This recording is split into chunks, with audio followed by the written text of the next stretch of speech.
el parecido a Maradona haber sido como una máquina de esta. Digo, la de esa, viste, que se ve medio... Bueno, vamos a seguir. Un solo detalle, la contraseña es Asesores 2015 en mayúscula, por las dudas, que no lo dije.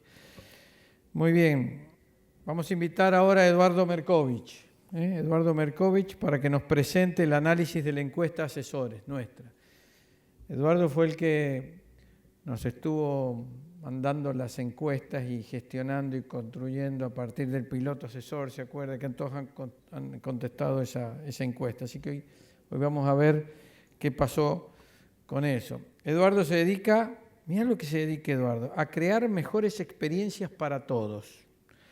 Para ello trabaja haciendo objetos y sistemas más útiles y fáciles de usar y ayudando a aprovechar más y mejor lo que las personas saben. Comenzó biología en la Universidad de Buenos Aires en el 88. Yo ya era veterinario en el 88. E inició su carrera de consultor independiente en el 92. Fundó Gaia Sur en el 94 y refundó Gaia Sur Inspiration en el 2003, integrando saberes y haceres. Desde el 2009 al 2012 aceptó la responsabilidad del área de usabilidad de Mercado Libre.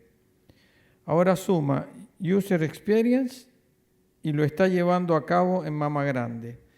A este le gusta sacar fotos, no sé si como las de recién, pero le gusta sacar fotos. Bueno, Eduardo, adelante con la encuesta Asesores.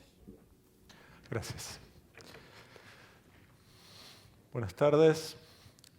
Esta presentación es para disparar cosas, para abrir un poquitito.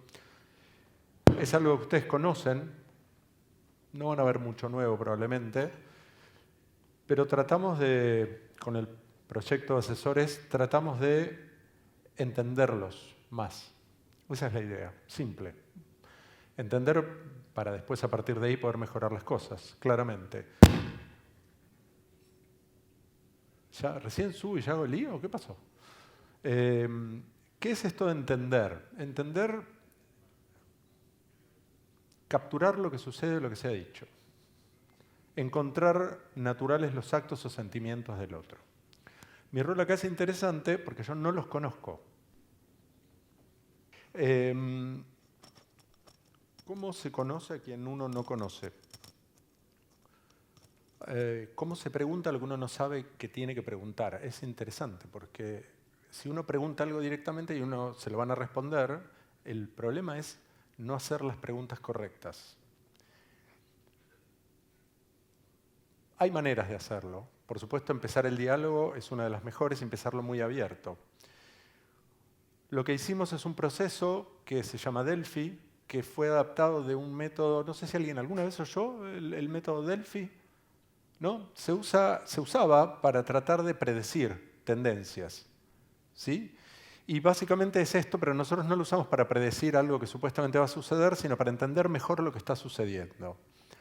Empezamos con un primer ciclo muy abierto, con el 10% de ustedes, y las preguntas que hicimos eran muy pocas sobre lo que salió. Ahora vamos a ir viendo el proceso. Me dicen que acá hay gente que le interesa la parte metodológica, no sé, ¿no? ¿Puede ser? Así que lo vamos a ver rapidito. Sobre lo que sacamos de la primera vez, con un 20% de ustedes hicimos algo un poquito más profundo, un poquito más detallado, y con lo que salió la segunda vez hicimos una tercera ronda que todos tuvieron que sufrir. ¿Recuerdan?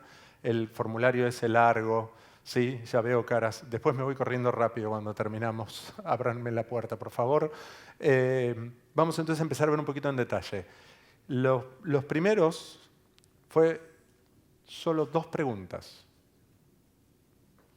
¿Qué les gusta y qué no les gusta de su trabajo como asesor? Eso básicamente, de nuevo, fueron unos 25, no me acuerdo exacto, aproximadamente 25 o 26 de ustedes. Nos dio una tira larga de texto. Eso lo empezamos a leer en conjunto con todos, con Marcelo, con Fico, Rodi, Michael, digamos. Y empezamos a anotar lo que iba saliendo y a marcar de nuevo cuando estaba repetido. Y al final miramos el pizarrón y vimos que había cosas que estaban bastante repetidas y otras que menos. Y vimos que había cosas que tenían que ver. entre ellas. Me molesta un poco esto, me molesta lo otro. Y esas cosas las ordenamos un poquitito como para que se entienda un poco más. Y encontramos varios grupos. Algunos tenían que ver con las cosas que nos gustan, que son, ahí pusimos grandes valores. Y es algo en donde todos estaban muy de acuerdo. Pero había otros grupos de cosas donde también todos estaban bastante de acuerdo, que eran cosas que nos causaban una cierta incomodidad. Sobre eso vimos que básicamente agrupábamos en lo que nos parecieron que eran 5 temas y empezamos la segunda vuelta. La segunda vuelta empezó por estos temas y el CREA y la comunicación, el día a día del asesor, las relaciones y acuerdos, el plan de desarrollo profesional y la posibilidad de escribir. Cada uno de esos temas se abrió en 1, 2 o 3 preguntas específicas, todavía preguntas abiertas, tipo escribí. Eso terminó en una especie de planilla de 40 y pico de respuestas por una quincena aproximadamente de columnas. Lo pongo en concreto porque me dicen que planillas de cálculo más o menos como que manejan, ¿no? Un poquitito, está bien. Y eso otra vez lo formalizamos, donde vimos qué era lo que se repetía en estos textos, que ya no eran qué me gusta y qué no me gusta, sino qué pasa con la comunicación dentro del grupo, qué pasa con la comunicación con el resto, ¿sí? ¿Qué pasa con cómo es tu día a día en este aspecto, cómo es tu día a día en este otro? A su vez eso volvió a una tercera vuelta y esa es la que tuvieron que sufrir todos. Eso es porque nos gusta como torturarlos, le hicimos larga además, como bastante. Hay cantidad de campos, hay como 50 campos por cada grupo. Algunos de ustedes que tienen 2 grupos, no entiendo por qué todavía, francamente, porque me parece que es bastante complicado uno solo y algunos todavía tienen 2, pero... y hay uno que tiene 3, tal cual. ¿Dónde está, perdón? A ver, el que tiene 3... ¿Dónde está acá, el que tiene 3? Por favor. Aplausos para el héroe.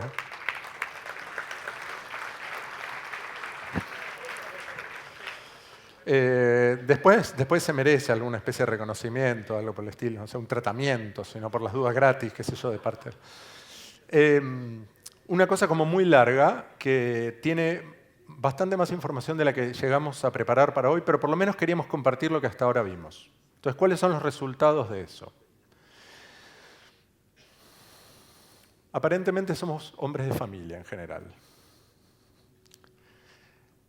Estos son los años de nacimiento y las edades, que es lo mismo, 2 maneras de ver lo mismo. Lo que ven en el eje Y es la cantidad de hijos y, por supuesto, las que tienen un color fucsia son las mujeres.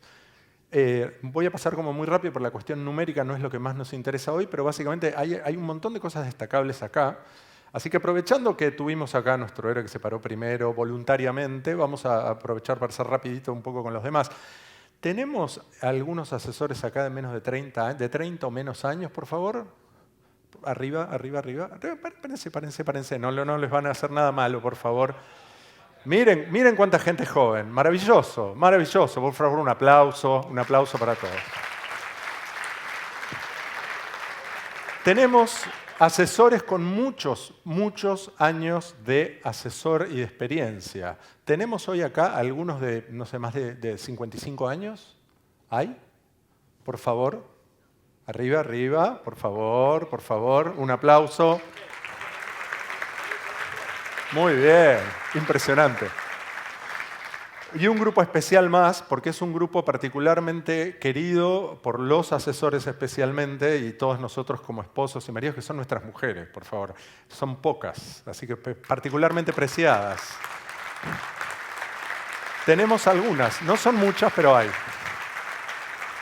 Gracias. Habría aparentemente una tendencia a tener menos hijos, que no es de esta población, sino que es general, pero esto es más difícil para las mujeres. Hay muchas más mujeres, por ahora sin hijos, si bien son jóvenes, que hombres sin hijos, en proporción a la población. Esto es una descripción general, vamos avanzando.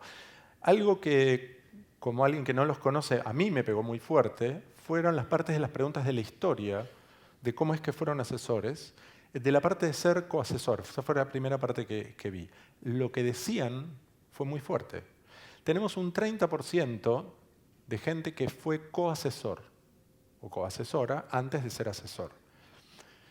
Y pareció, por lo menos para un externo que lo mira por primera vez, los testimonios eran muy fuertes y eran muy homogéneos en el sentimiento.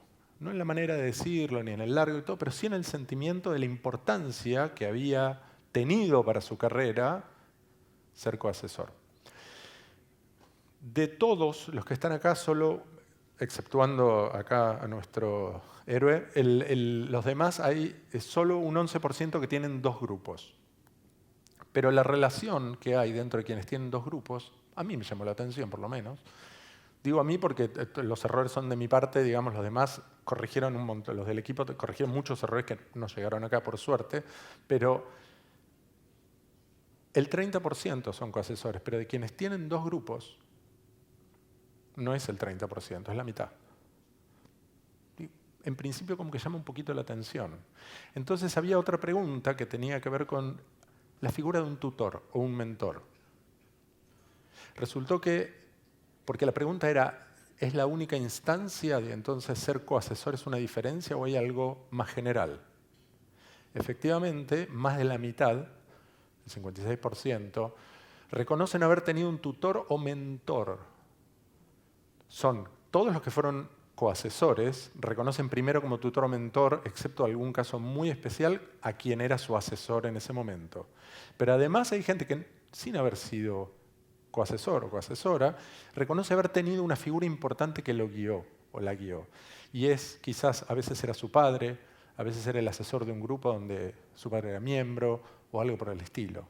Y que fueron referentes que les enseñaron cómo es esto, de qué se trata. Entonces, ¿qué sucede? Primero, una especie de análisis como muy grueso. ¿Qué pasa si agarramos todos esos textos de esa historia de ser coasesor y de lo que implica esa experiencia y los volcamos en una nube? Interesante, porque las palabras más relevantes son trabajo, experiencia, excelente, apoyo, giras, buena. Hay muchísimas palabras que tienen que ver con este experimentar en conjunto cómo se da la cosa, este crecer y aprender en un entorno ligeramente contenido, ¿sí? Y de hecho, los testimonios, esto que ven acá, no son algunos elegidos especialmente, esto es prácticamente haber bajado los primeros, ¿sí? Excelente, un aprendizaje perfecto y necesario. Creo que es la mejor forma de capacitarse como asesor, dice otro. Me permitió conocer bien el movimiento y la metodología sin las urgencias que tiene un asesor, ¿sí? Si recién se arranca, debería ser fundamental. Hay un montón. A mí me gusta, el último es como muy claro, ¿no? Experiencia muy buena, se aprende mucho, al conocer la metodología es menos probable hacer pi cuando se es asesor. A mí esto me quedó como ahí picando, no conociéndolos a ustedes en persona, y después aparece la pregunta entonces si hace una diferencia más adelante ser o no ser, haber tenido esta experiencia previa, tener un tutor o haber sido coasesor. Ya veremos algo de eso. Un tema importante, ustedes pasan mucho tiempo en la ruta, van y vienen. ¿Cómo es esto? Bueno, la mayor parte, digamos, está dentro de los 300 kilómetros, más o menos, y tardan aproximadamente 3 horas para recorrerlos. Tenemos una velocidad promedio de los asesores CRES de 100 kilómetros por hora, aproximadamente. Pero hay algunos cuantos que van bastante más lejos. Esta pregunta venía porque una de las pequeñas molestias que surgieron claramente era la disrupción en la vida familiar. Y son días largos, y me levanto a las 4:30 y hago muchos kilómetros de ruta. Entonces queríamos entender un poco cuál era la medida concreta un poco de todo esto. Ahora resulta que estaba el tema de los días largos, las noches afuera, y acá es donde empezamos a sorprendernos un poquitito. Este gráfico es complejo, pero básicamente lo que tenemos abajo es distancia y arriba son días largos por mes. ¿Recuerdan todos escribieron cuántos días largos tenían por mes? Más de 10 ya era más de 10. Y cuántas noches afuera de casa. Y una de las cosas que acá sorprende es que no hay un patrón muy claro. ¿Por qué? Esperábamos que por encima de cierto margen, 2 horas, 3 horas de viaje, lo que sea, empezaran las noches afuera. Y no está tan claro. No es tan ligado con la distancia. Lo mismo con los días largos. Decíamos, bueno, eso es lógico, tengo un día largo, yo tengo 400 kilómetros de ida, 400 kilómetros de vuelta, eso me hace un día largo y probablemente me implica una noche fuera de casa. No necesariamente. Los días largos se dan en gente que tiene los campos al lado, a la misma distancia. Hay gente con pocos días largos, muchos días largos. No, digamos, no era una cuestión del viaje.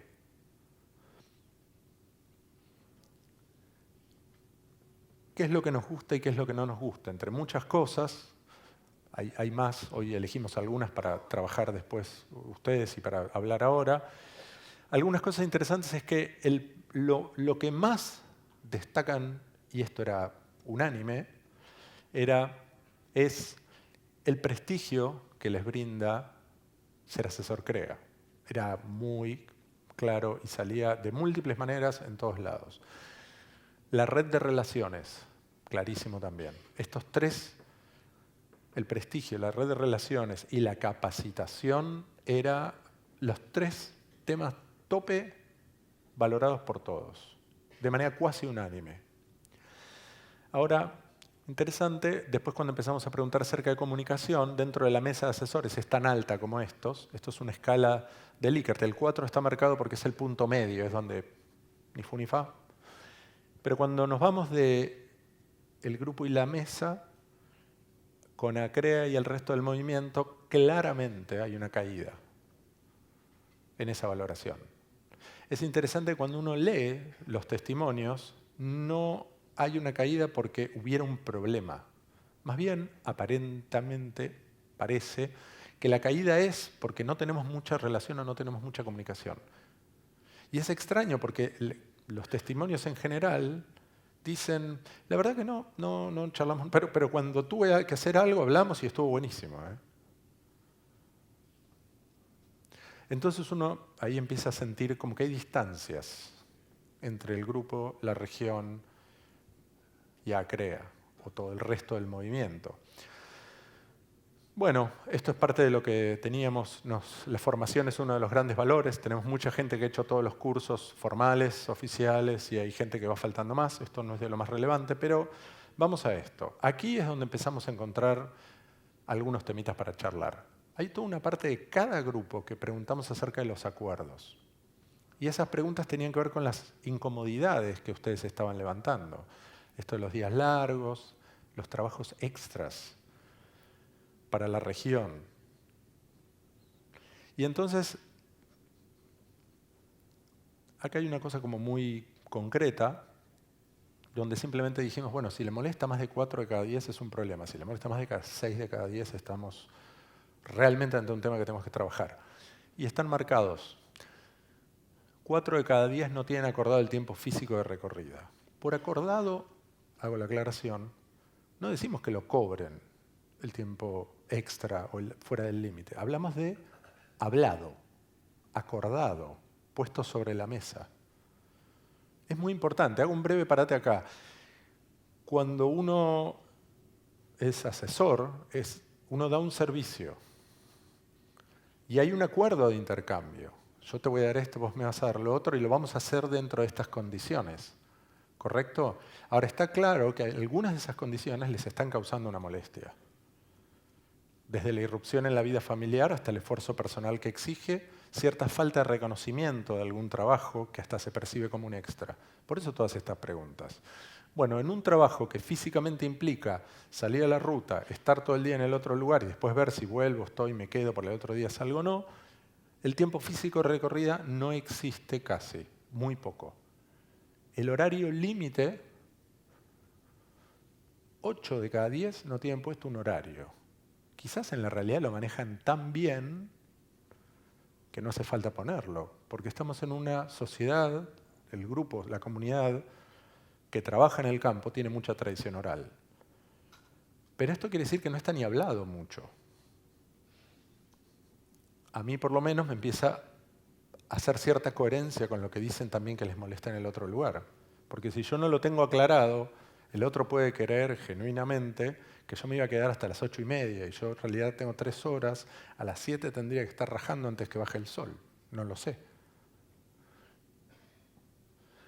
Noten en... maravilloso. Ahí se ve raro, pero hay una línea amarilla con estos 3. Las horas de análisis, informes y recolección de información del grupo no está mal, está dentro del 30 y pico %, pero cuando me voy a la zona, trepa más del 50%, y cuando me voy a ACREA, casi roza los 60%. Todos van a tener este material después, así que no hace falta que copien mucho. Fíjense qué interesante. Grupo, región, nación, o ACREA, ¿no? A medida que me alejo del grupo, baja el nivel de acuerdo que tengo acerca de lo que tengo que hacer con. Sigamos con algunos. ¿Está acordado el tiempo de capacitación? Casi el 80% no. ¿Cómo? Si la capacitación es uno de los temas que más estamos valorando, ¿cómo yo no lo pongo en ningún acuerdo? De 1 a 7 puntos estamos en 6 y pico, ¿y cómo es que entonces no lo incluyo en ningún acuerdo? No sé. La regularidad de evaluación de desempeño. Digamos, como profesional, está bien ir pasando con radar bajo, pero a uno le interesa estar en claro en cómo estamos andando, y sin embargo, el 50% no lo tiene puesto en su acuerdo, no lo tiene hablado. De nuevo, no hablamos de cobrar, hablamos de acordar.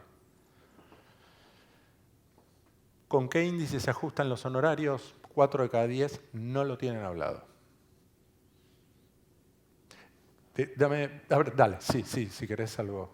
Algo respecto a acordar las cosas.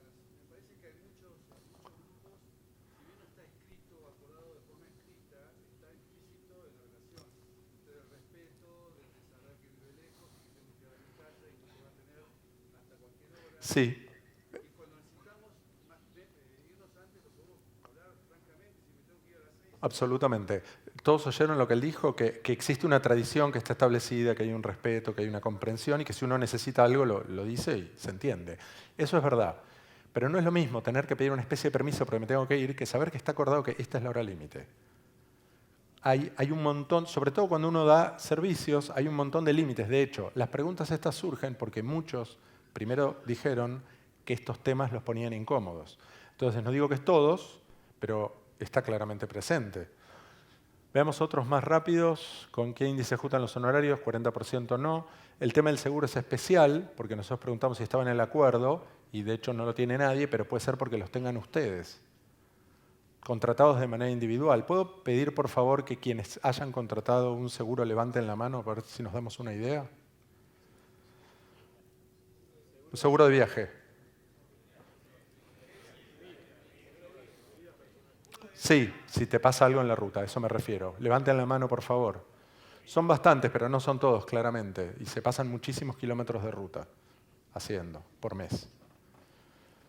Hoy me comentaban de algunos que hacían 10.000 kilómetros de ruta por mes, 12.000 en algún momento. ¿Están escritos los acuerdos? 8 de cada 10 no. De nuevo, lo entiendo en el contexto que vos decías. Esta es una comunidad que tiene una tradición oral importante. Pero hay una incomodidad. Por eso está preguntado esto. Porque ustedes primero empezaron a mostrar que había una inconformidad con eso. Vacaciones acordadas también, no está claro. Y en las respuestas se ve después que arreglos de vacaciones, algunos ponían, los muy jóvenes decían, la verdad que no sé, ahora lo vamos a ver. Eso son la gente que recién empieza. Y hay gente que tiene acuerdos muy claramente armados y hay muchos, era no, punto. Sigamos un poquito. La pregunta que surgió era entonces, ¿esto es igual para todos? Porque esto que vimos recién es el promedio. Ahora, desde un punto de vista, ahora vamos a trabajar un poquitito el tema de gestión de la información, porque ustedes lo hacen esto desde hace muchísimo tiempo, aunque no lo hubieran formalizado como gestión de la información y el conocimiento. Es importante esta experiencia tan fuerte de haber tenido un mentor, un tutor, o haber sido coasesor, que es un caso específico. ¿Es importante para esto? Un poquito sí. Lo que ven acá es las mismas dimensiones de acuerdo que vimos antes, pero las líneas cálidas son quienes fueron coasesores y las frías son quienes no. Y de las dos, las que tienen los colores más fuertes son los que tienen dos grupos. La hipótesis acá era, quien tiene dos grupos tiene que organizarse mejor, porque si no, no te da el tiempo. ¿Puede ser? Suena como posible. Y lo que vamos a ver es que en general, excepto algún caso que después podemos sentarnos a ver, efectivamente las líneas naranja y amarilla tienen menor cantidad de no acuerdos. Y la naranja, que es quien tiene dos grupos, está más abajo en general que la amarillita. Y lo mismo ocurre con el otro. Quien no fue coasesor, pero tiene dos grupos, tiene menor cantidad en general de no acuerdos, o sea, tiene acuerdos más claros, para ponerlo en positivo, que quien tiene un solo grupo. ¿Pasa lo mismo siendo tutor? Bueno, sí. Pasa lo mismo habiendo tenido un tutor. Quizás no está tan marcado en algún caso como haber sido coasesor, que es una vivencia muy cercana y día a día, pero también está el mismo patrón. Quienes tuvieron esta entrada al movimiento de la mano de alguien tienen acuerdos un poco más claros, un poco, no es terrible, pero un poco más claros que quienes no. Tiene sentido ahora, más allá del gráfico, los gráficos muestran números, muestran algunas cosas que son difíciles de medir, pero quien tuvo a alguien que lo llevó de la mano, probablemente en ese llevar de la mano también se incluye cuál es el acuerdo y cuáles son las condiciones. Y permítanme por un segundito remitirme a mi propia experiencia como consultor. Cuando yo empecé, estaba tan contento de mis primeros trabajos que para cada uno de ellos trabajé 3 veces más de lo que se suponía que tenía que trabajar. Y no me importaba, pero después de un rato se empezó a hacer obvio que no era sostenible en el tiempo. O sea, yo no puedo siempre estimar por 10 y trabajar por 20. Tuve la suerte que alguien que tenía un poco más tiempo que yo, hablando de esto, me dijo, mira, yo tengo estas cláusulas que pongo en mis acuerdos. Yo las empecé a probar y me anduvieron muy bien y después le agregué un montón más. Que no son cláusulas legales, son cláusulas, ni siquiera son cláusulas, son aclaración de condiciones. Para poder hacer esto necesitamos esto. Esto se va a hacer 2 veces. O sea que ponete las pilas para darme feedback la primera, porque después te lo voy a dar corregido, pero no te lo voy a dar corregido 25. Y yo tenía al principio un poco de miedo de poner esto. Porque claro, alguien se va a enojar conmigo, voy a perder un cliente. Más allá que hay clientes que más vale la pena perder, por lo menos en mi caso eso ha sido así. Resulta que no, que me empezó a ir como bien y que me empezó a servir un montón. Y lo que me pasó es que una vez con un cliente con el que fuimos trabajando y que seguimos trabajando mucho más, alguna vez le pregunté, le digo, che, ¿cómo te cayó que yo pusiera en todas estas aclaraciones? Y me dijo, yo te elegí por esas aclaraciones. ¿Cómo que me elegiste? Pero esas aclaraciones son como duras aparentemente. No, dice, a mí me pareció que vos tenías muy claro cómo se hace esto. Y si yo te estoy contratando es para que me ayudes a llegar a donde tengo que ir. Entonces, si vos lo tenés más claro, me vas a ayudar a llegar. En cambio, el otro me tira todo abierto y va a hacer lo que pueda. Estas cláusulas lo que me están diciendo es que vos sabés cómo se tiene que hacer bien. A mí me pasó así. Vamos avanzando un poco rápido. Nos vamos a tomar un breve recreo de unos minutos. Va a ser un recreo al estilo de un antiguo maestro que yo tuve, que decía, listo, ahora estamos todos cansados, recreo, vayan a correr, corran, corran. Así que vamos a tomar un recreo, pero no nos vamos. Vamos a parar de ver un poco de diagramas y hablar tanto de nosotros para tomar una mirada un poquito más lejana. Vamos a hablar unos minutos de gestión del conocimiento y de teoría de sistemas. ¿Por qué? Básicamente porque son relevantes a esto. Una organización es como un organismo. ¿Sí? Hay una serie de analogías bastante interesantes, no es casualidad que las dos palabras son parecidas. La raíz latina, que es organum, habla de una máquina. No es quizás la mejor metáfora desde lo biológico, pero sirve. Hay cosas que se construyen en niveles y es muy importante entenderlo porque ustedes empezaron a construir ya de hace mucho tiempo y tienen un montón de cosas construidas, pero si uno entiende esto sabe por dónde tiene que seguir. Tenemos acá un mamífero cuadrúpedo, cazador, X, no importa, soy un chita, pero cualquiera sirve. Hay una parte muy importante sin la cual no se puede hacer nada, que son los esqueletos, es el esqueleto y los músculos. Eso permite que el chita se mueva. Eso es el equivalente del aparato productivo en una organización. Uno hace algo concreto. ¿Correcto? Ahora, por encima de eso, uno tiene que empezar a ordenar algunas cuestiones y empezar a tener, para no invertir tanto tiempo y esfuerzo siempre en cosas que se repiten. Esos serían los arcos reflejos.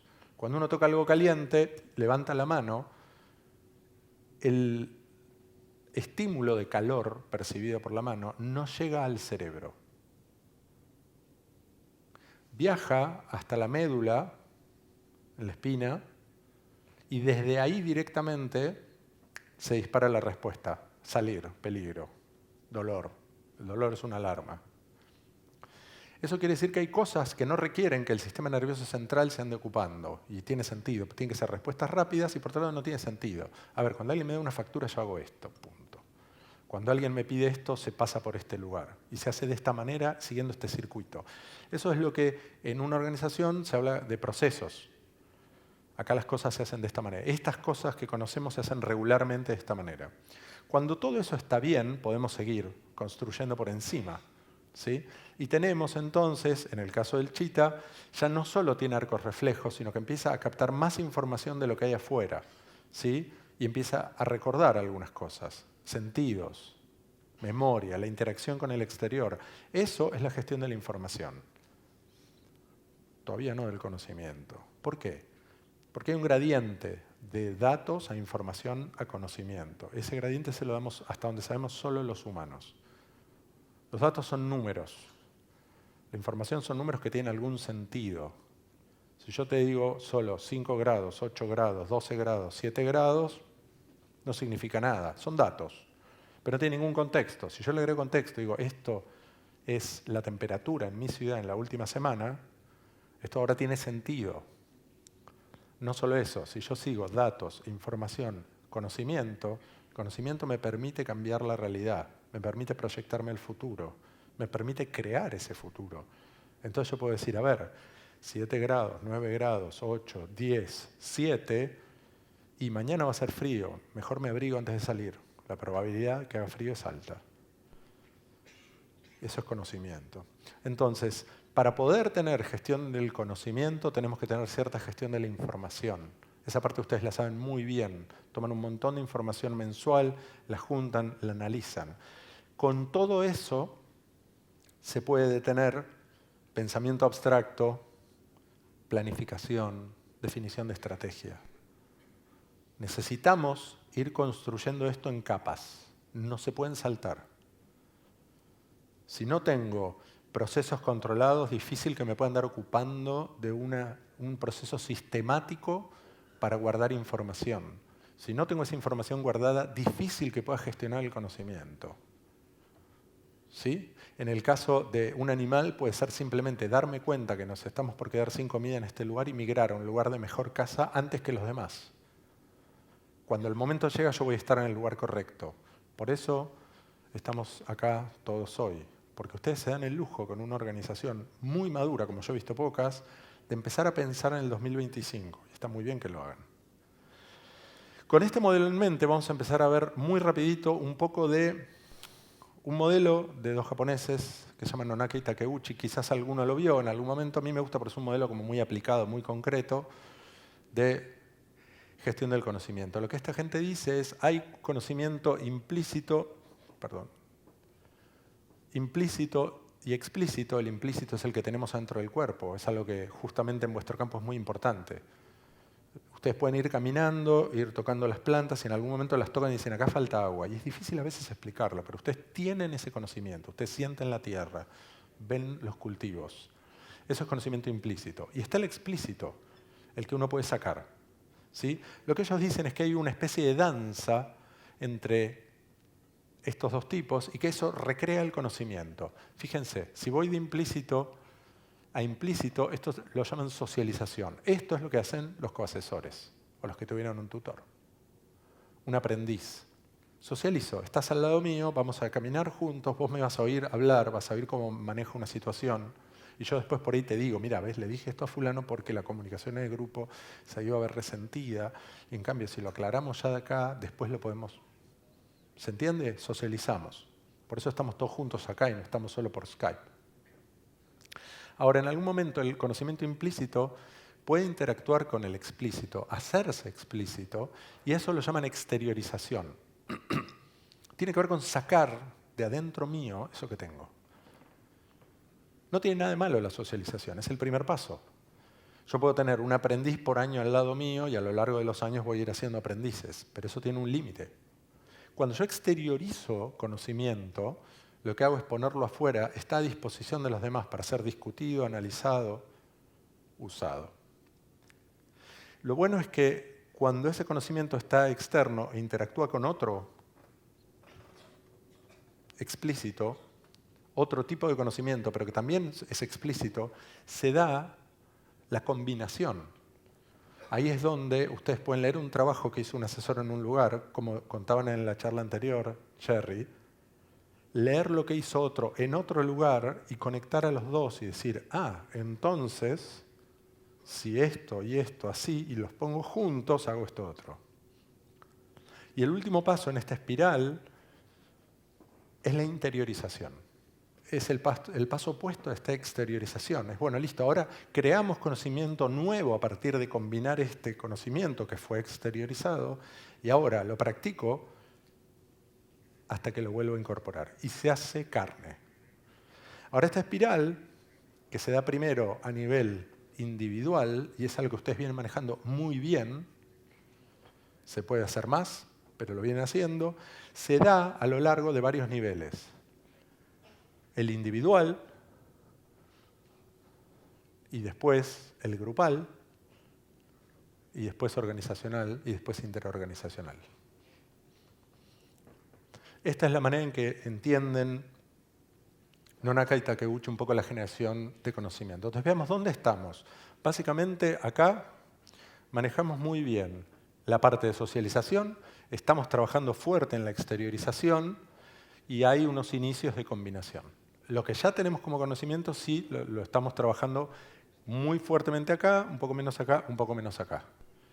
Y a nivel de espiral ontológica estamos claramente a nivel individual muy bien, a nivel grupal muy bien y laburando en el nivel organizacional. No es que está mal, es que hay un montón y está muy bien, pero hay un montón más todavía para hacer. Y lo bueno es que no es complejo. Rápidamente, esta cara es la que puso Sigmundito ahí cuando uno le pregunta cómo se estudia la psicología de una célula, de una neurona. ¿Se puede estudiar la psicología de una neurona?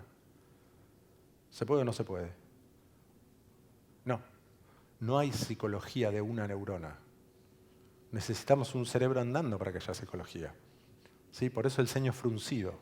Entonces acá hay un concepto importante que probablemente todos hayan oído, visto, estudiado de alguna manera, que tiene que ver con lo que se llama teoría de sistemas. Este hombre que aparece ahí es Ludwig von Bertalanffy, el tipo que creó la idea de sistema. Ustedes viven dentro de todos vivimos un gran sistema, pero CREA es un gran sistema que anda bastante bien, que está integrado en múltiples niveles. Cada nivel en un sistema es interesante porque en sí mismo es algo, los grupos. Pero ese algo se agrupa en un nivel de organización superior. Superior no porque sea más importante, sino porque agrupa múltiples, la región. Y la región, muchas regiones, se agrupan en el nivel nacional, a CREA. ¿Correcto? Lo interesante ver acá es que los sistemas existen porque aportan algo. No puede existir un sistema si no devuelve valor por el esfuerzo de gestión que implica. Y esto genéricamente son lo que se llama propiedades emergentes. Vamos a un ejemplo muy rápido. El Homo sapiens sapiens no vuela. ¿Ok? Y si todos agitamos nuestros brazos muy fuerte, por más fuerte que lo hagamos, no vamos a volar. Sin embargo, si ciertos humanos con ciertos conocimientos interactúan con otros de cierta manera, creamos el avión y otros dispositivos. Entonces ahora la humanidad vuela. La humanidad vuela quiere decir que ahora cada humano puede volar. Pero esa propiedad emergente de volar no existe a nivel individual. ¿Se entiende?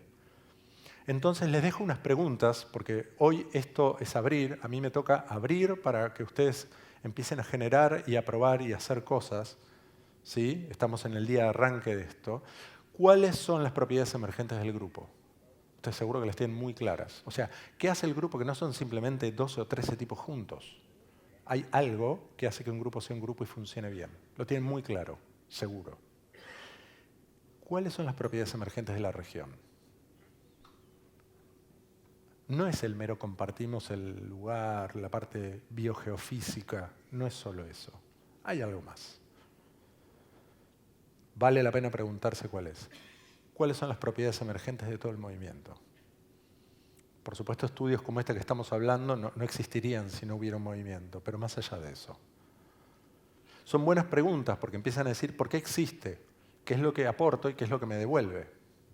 Así que para ir como cerrando un poquitito, el asesor o la asesora es una persona que vive como de alguna manera perteneciendo a varios mundos. Por un lado está la familia, por otro lado está el grupo. Pero el grupo está dentro de la región y la región está dentro del movimiento. Y todo parece tironear un poco. Hoy hay muchas sensaciones de incomodidad, estas que ustedes dijeron y por eso nosotros fuimos ahondando, que están ahí. Entonces, resumiendo un poquito, pareciera que hay dos jefes que me piden, pero hay uno solo que me paga. ¿Por qué las risas? Y además la familia me pide, lo cual tiene todo el derecho a hacerlo. Hay un impacto muy concreto, tanto en la vida familiar como en la vida profesional y el plan de carrera. Tenemos un montón de información todavía de plan de carrera que levantar y que analizar. No que levantar, ya levantamos para analizar. Pero hay una preocupación del plan de carrera.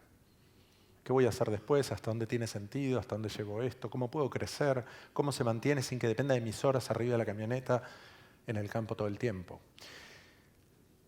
Sabemos que por lo menos parte de eso tiene que ver con una cuestión de acuerdos que vienen andando bien, que están bien de base, pero que se pueden mejorar para mucho, porque hay un montón de fuentes ahí de roces.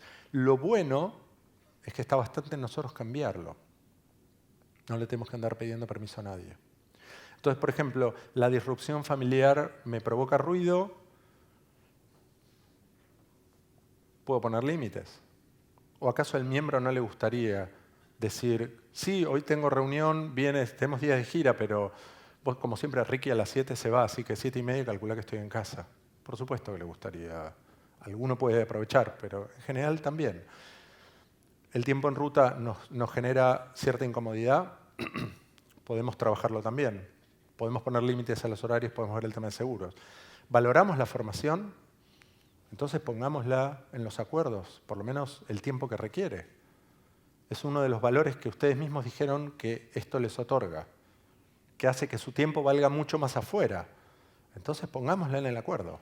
No estamos diciendo que la cobren en dinero, estamos diciendo pongámosla en el acuerdo. Hay un trabajo de zona y nación. ¿Es un trabajo extra? ¿Me genera una incomodidad? ¿Es extra o no es extra? Aclaremos, ¿qué es lo que vuelve a cambio de ese tiempo percibido como extra? Porque si es extra es porque no tiene valor. Me lo piden y está parte de mi trabajo o es parte de mi trabajo. Y finalmente, como para cerrar, dentro de esta comunidad hay un montón de gente que tiene un gran catálogo acumulado de buenas prácticas. Hay casos excepcionales, muchos, no pocos, muchos. Trabajemos sobre esta espiral del conocimiento y empecemos a buscarlos más activamente, porque a veces no es solo el curso que viene, sino, como decían hace un rato, empezar a juntarme con los otros y ver. Y empecemos a hacer que las buenas prácticas no sean solo socializar, sino empecemos a institucionalizarlas. ¿Puedo hacer un manual del asesor? O mejor, puedo hacer un manual del grupo, porque no es solo el asesor. Al final tiene que funcionar para todos, si no, no nos sirve. ¿Sí? Con esto cerramos esta parte, vamos a trabajar después en un taller, así que muchísimas gracias por su atención. Hasta luego.